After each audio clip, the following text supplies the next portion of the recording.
Hey guys, welcome to another video. Today we're working on this Ariens 926 LE. It's got a couple of things. It doesn't run perfectly well, so we're going to do tune-up related stuff on it. We're going to do an oil change, service the drive system, make sure that the shifter works okay. Guaranteed we're pulling that carburetor off of there. Yeah, giving her a good thorough cleaning and a tuning. Regular tune-up, probably spark plug, oil change, you know, the regular deal. So it's got an electric starter, but it has an issue. It's off the machine right now. We're going to put that back on and see what it sounds like. It's the customer says it's making a lot of noise, so we're going to investigate. He says if it's going to need a new one, he's probably going to pass because they retail about 250 bucks here for a decent aftermarket one. Yes, I know you can get them cheaper on Amazon, but they don't last, and I don't like to do things more than once. So that's where we're at. Let's get you in the stand, get some tools gathered, and we will see what we get into.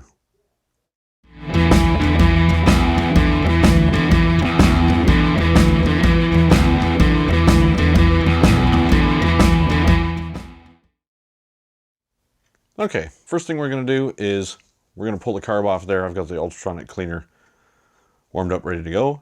We'll pull the carb off, tear it down, throw it in there and let it do its thing. And pick something else to go from there.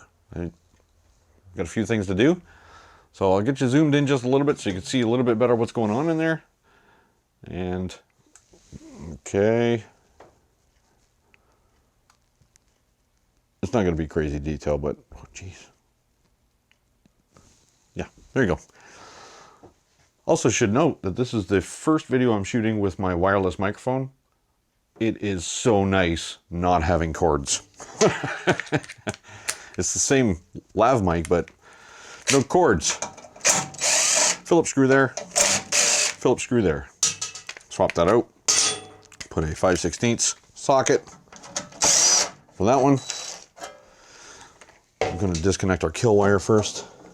That's the kill wire off. 5/16 on the front.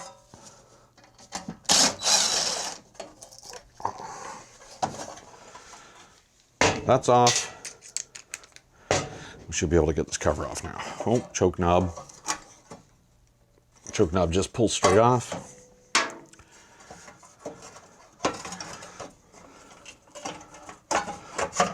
There we go. That's a little crusty. Looks a little old. Might as well take this off now because it's got to come off anyways. Grab a 1/4 inch socket. Oh yeah, walking around getting tools, it is so much nicer without a cord. Get that out of the way. Primer line is there. It's hardened up, but it's there. It does work. We'll see how that goes. I'm gonna grab a straight screwdriver to see if that is I think it's just a fixed jet. It's hard to tell on them sometimes, on the pilot jet here. Yep, it's just fixed. That just bottoms out. So what do I need to do here? I need to get my primer line off. Ugh! That's off. Need to get, oh, you know what? This is the second one I've seen. The throttle arm was jammed way down and stuck on the fuel line. This is the second blower I've seen like this. That's crazy.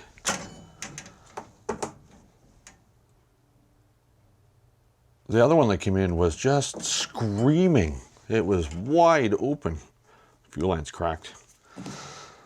It does have a valve on the gas tank, which is nice because even if the gas tank's full, we can deal with this. I'm not sure if we're going to be draining the fuel or not. Eventually, we're going to use a little cup here and we're going to grab some of the fuel out of it to see what kind of condition it's in. So I'm just going to grab a screwdriver here, or a screwdriver bit, to get the 2 bolts out of the carburetor.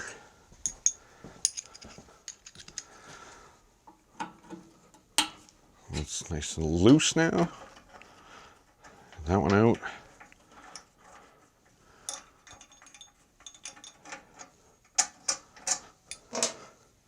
Reach in behind, get the second one. Always a treat to get that one.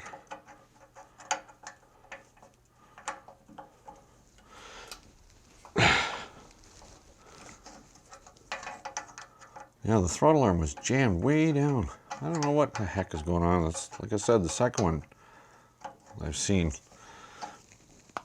Oh yeah, usually these bolts break loose and the nuts actually come free, but this one is arguing. I can't hold it with my fingers either. Let's get a 7/16 wrench. Maybe we can hold it. Maybe.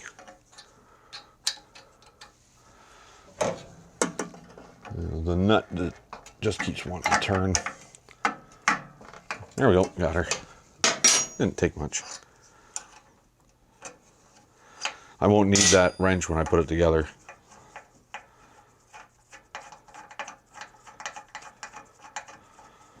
Okay, nut is off. Shake the carb loose. Bolts out. The gasket is still in great shape. No cracks in it. Now we need to get our fuel line off of there. Little spring clip. Well, the fuel line's no good anyways. Well, just at this end, it's cut from where the throttle arm was sitting on it. I'm just going to cut it with a knife because I'm going to see if I got enough room, enough line, I can just pull it out a little further and get it reconnected to the carb. So I'm just going to cut it off flush here.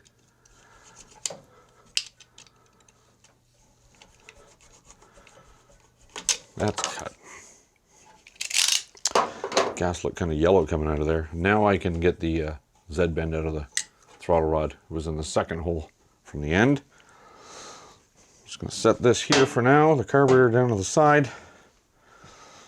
And let's give this little cup a wipe. I want to see what comes out of this fuel line.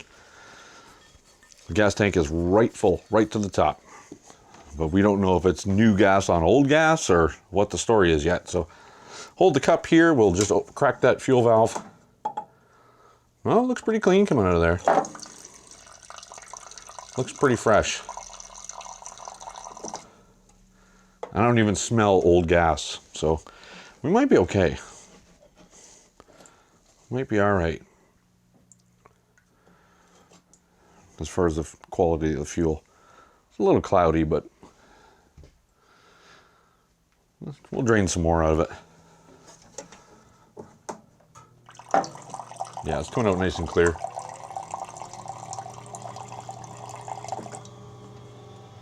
So that should be fine.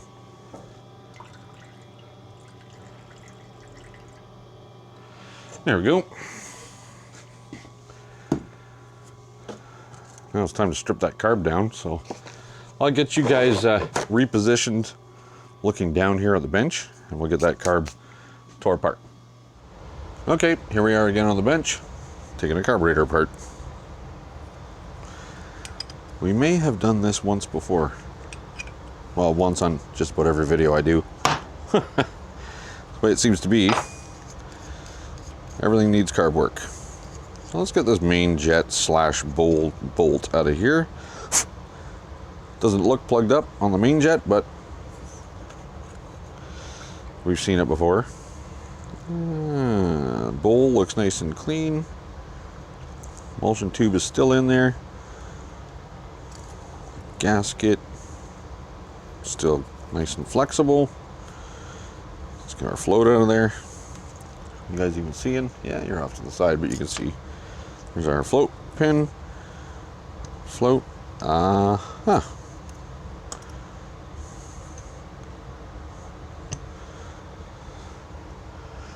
Not sure if you're going to pick it up, but there's some white powdery stuff on that needle. That is evidence of ethanol fuel. These are white powdery crap in carburetors.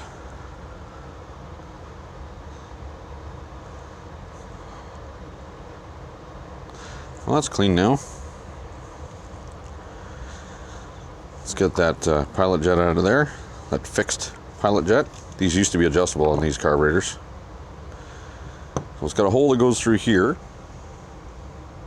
There's also a hole right in the very end. It takes a tiny little wire to push through there to make sure it's clear. That'll give you running issues.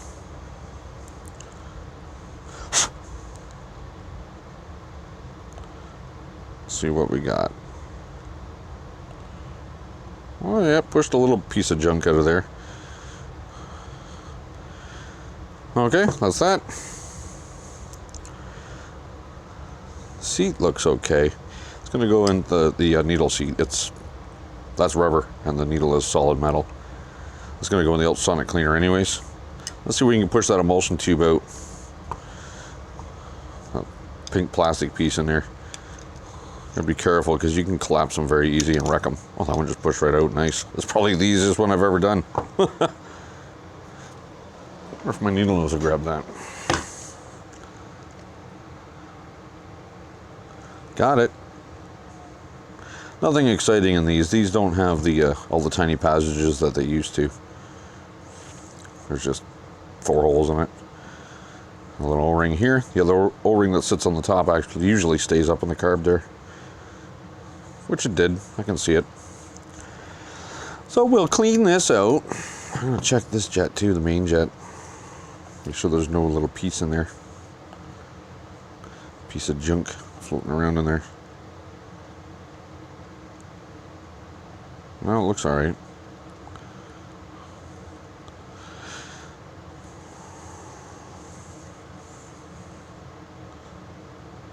Just at the top of the threads here, there are other holes that you guys need to be aware of. The top of the thread, there's a hole. Usually there's only one. This particular carb has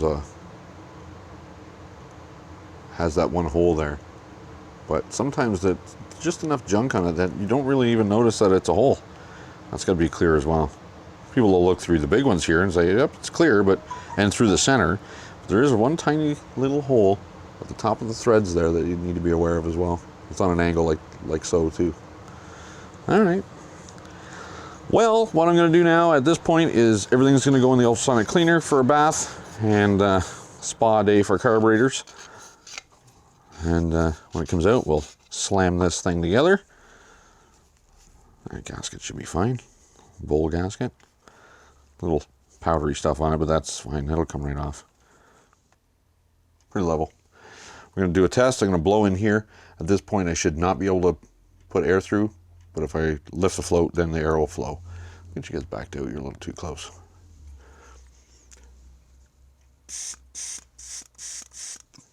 Yep, works good.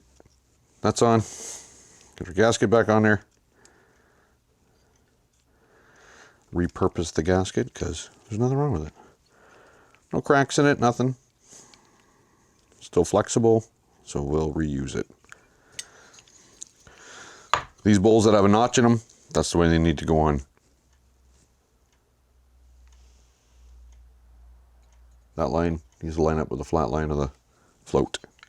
It doesn't have to be within 2 microns, but it has to be relatively close.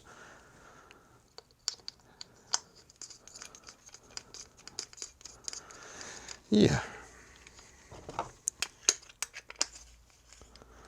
Get her snug down here.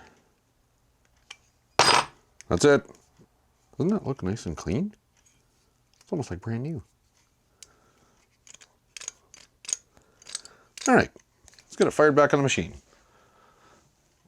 Up, over, where you, I can't see where you're looking. There maybe. Get you zoomed in. Zoomed. All right. Installation is the reverse of removal.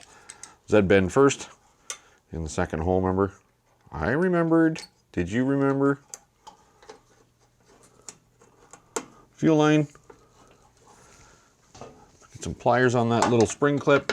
I managed to get 3/8 of an inch of fuel line to pull out this way from the tank, and it didn't bind anything up, so we're golden there. I don't have to change any fuel lines out.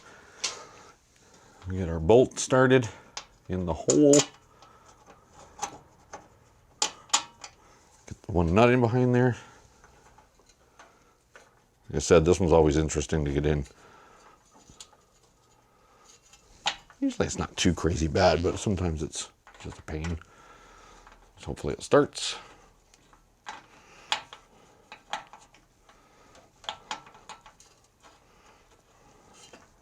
think she started. Maybe. My hands are slippery.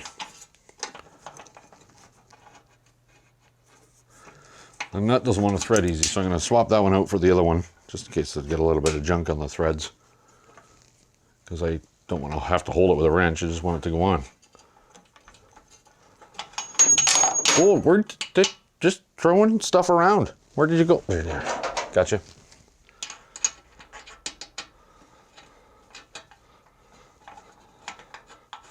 See, that one starts easier. We'll just run that down, get it snug, not tight, because we still got to get the other bolt in. There we go, snug, other bolt. See this knot here, even if the threads are a little boogered, we can at least hold it easy with a wrench.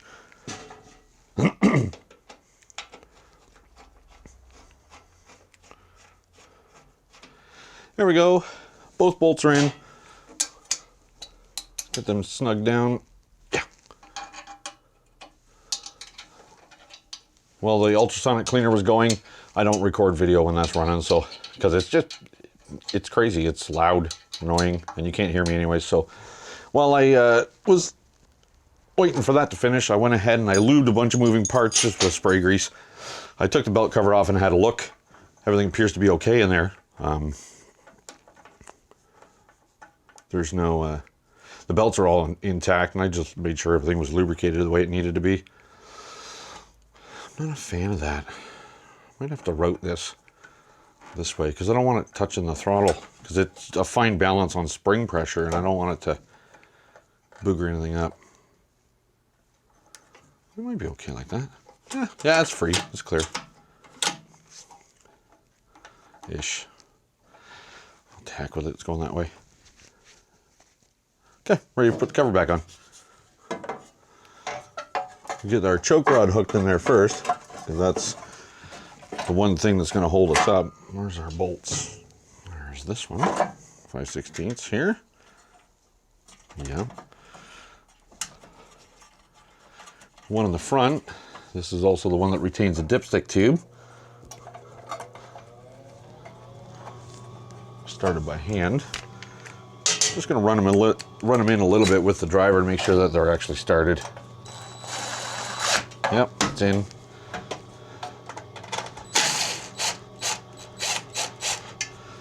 That one's in. Well, we forgot something. Well, I did. I don't know about you guys, but I forgot. I forgot something. Need that bracket on there. This one. This bracket goes here. I forgot. Sometimes these rattle loose, so it's totally up to you, but you can put a drop of blue Loctite on there, number 242. And same with the Phillips screws that hold that cover on. You could put 242 on there if you wanted.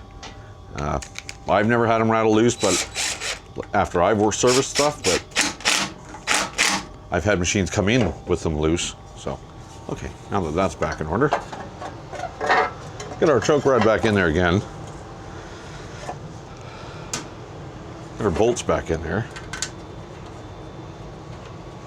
That one. This one. Run them down a little. Wrong socket. 5/16. 5/16 on the front.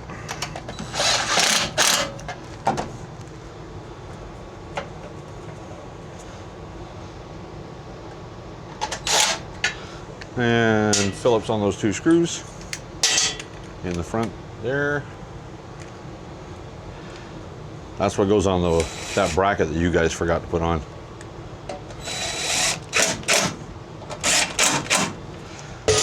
And our kill wire. Yeah. Choke knob. Choke knob again after it falls on the bench once. Okay. Everything appears to be okay. The primer line actually feels nice and clear now. It was a bit of a resistance there, and they don't normally have resistance. To get these sockets and stuff off the hoist. Being that it's fresh fuel, I bet you this sucker will run nice and easy. So that's what I'm gonna do. Let's get you guys zoomed outwards again. So what I'll do is I'll lower that hoist and I'll turn the fuel valve on now, just to make sure that that needle and seat is actually stopping the flow of fuel. Because we'll tell within a couple of minutes if it starts to drip gas, we'll know that that needle and seat is not doing its job. Which I have new needles and seats in stock, but this one didn't appear to be too bad, so I'm not going to bother changing it now.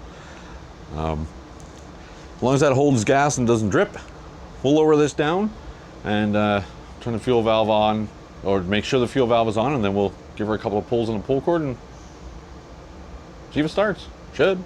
Probably blow a lot of smoke, but it'll start. New plug, and then we'll deal with the oil change after it runs a little bit and warms up, lets the oil drain out a little better. So let's get that figured out. I'll get the hoist ready and go from there. Well, the fuel tap's been on for a while now. No drips out of there. The electric starter is a lost cause.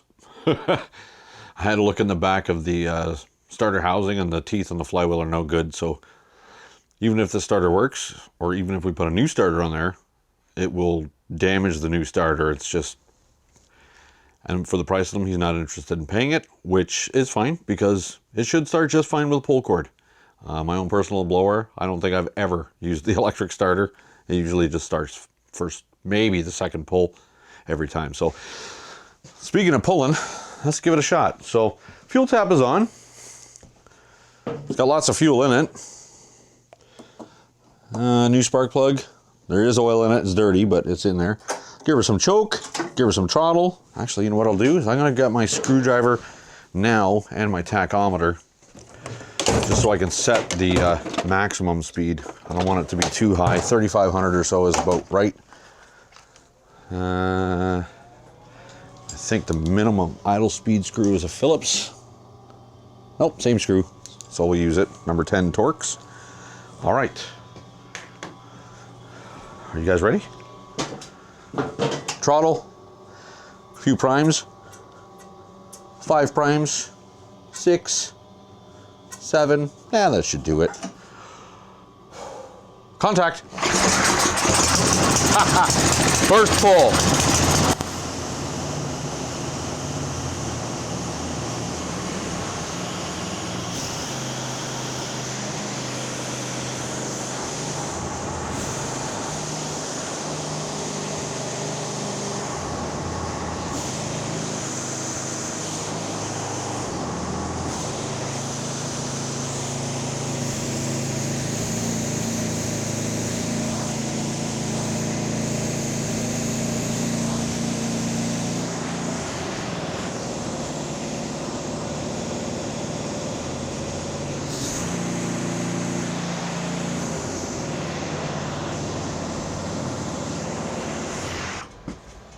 There we go. Started first pull.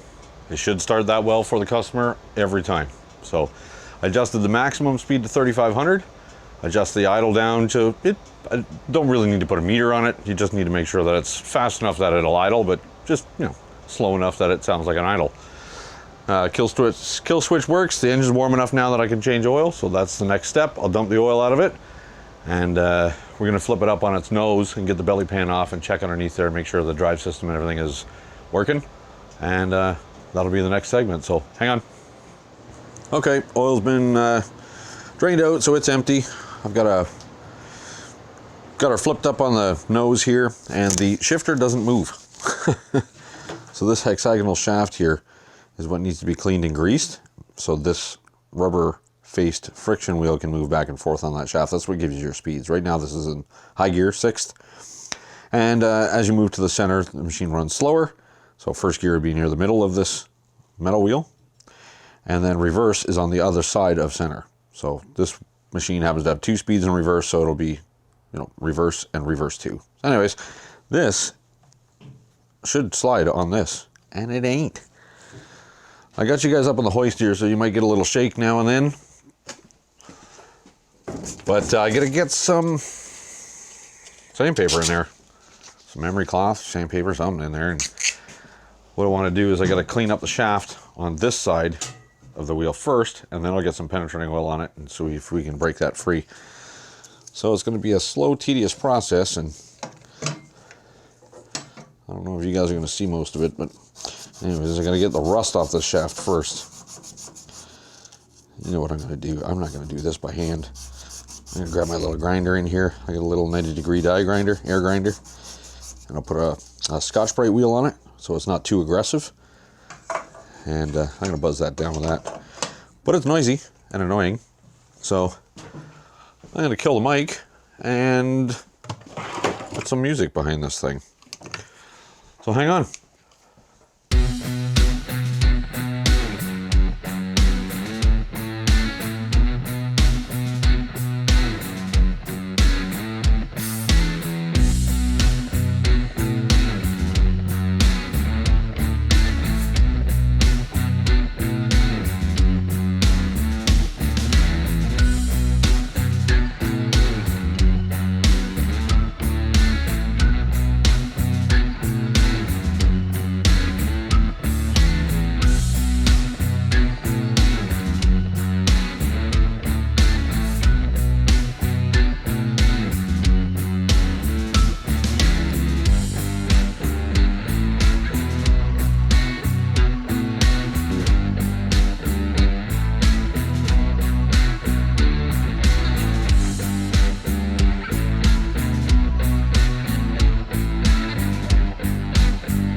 Okay, that's that. So that was pretty stuck. I ended up using a pair of channel locks on the actuator for the lever to get it to break free, and once it wiggled free and got that rust off of there, then it's beautiful, nice and smooth now. So I took some brake clean, made sure there's no grease or oil on the rubber part of the friction wheel. Also cleaned off the surface of this, make sure there's no oil on that. It also takes off old rubber that may have transferred onto the steel disc. The way that works is when you pull the drive lever down, this actually lifts up. See how it lifts? It tilts that bottom pulley to make it contact the rubber. So that's how that works anyways. While I was in there, I made sure I put a little bit of lubricant on anything that moves in there, all the bushings and stuff like that. There's plenty of oil on that chain. I'm not going to worry about it. I don't want anything slinging around in there. So I'll just put a little bit of oil on those axle shafts. The wheels weren't hard to get off, but I wanted to make sure that it doesn't build up rust in there on the axle shafts, because it makes it real hard to get those wheels off. And it can be quite destructive. Sometimes you just have to demolish things to get those apart because they don't want to come off. All right, so belly pan. Throw the belly pan back on there. I do have the shifter shaft hooked up again. Let's get this puppy on here. Why are you fighting me? There you go. 6 bolts. And that's that for there.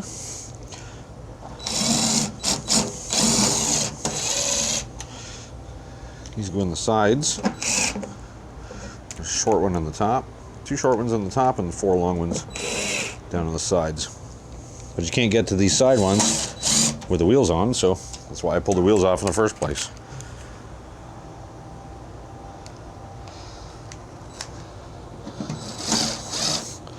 Once I get the last one in, then I can run around and tighten them all down. There we go.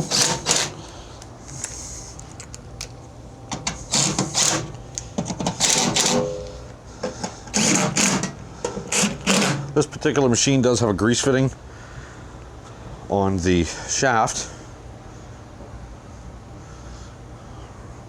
Right? Yeah. So let's put a couple of pumps of grease in there. That greases those the sprockets, the drive sprockets on the side. You don't want a lot in there because you don't want it to get onto the friction wheel. So 3 pumps. That's all it's getting.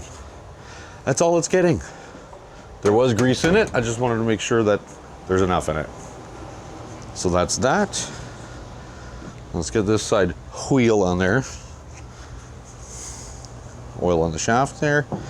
I've already removed the rust when I first took the wheels off, so I'm just going to rotate it like that and let it distribute the oil a little. That's nice. We'll get our little snapper pin put back in there. Come on, where's your home? There you are. One there. He sounds quieter with the grease in it. Nice machine. Actually, the Ariens makes a nice machine.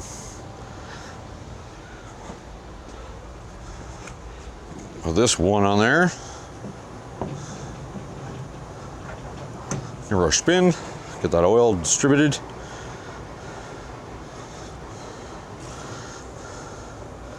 Get our snapper pin back in there.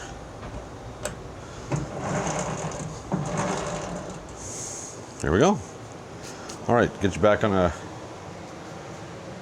stand there, or off the bench. Actually, you know what? We're at the end of the video. There's really nothing else I need to do. Runs perfectly fine. I've done the drive service.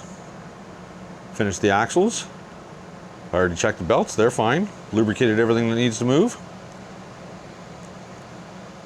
That's it. She done. All right, well, we'll leave it at that. It starts on the first pull. He'll be happy with that. No electric start, sadly, but can't be helped in this case. So thanks for joining me, guys, on this video.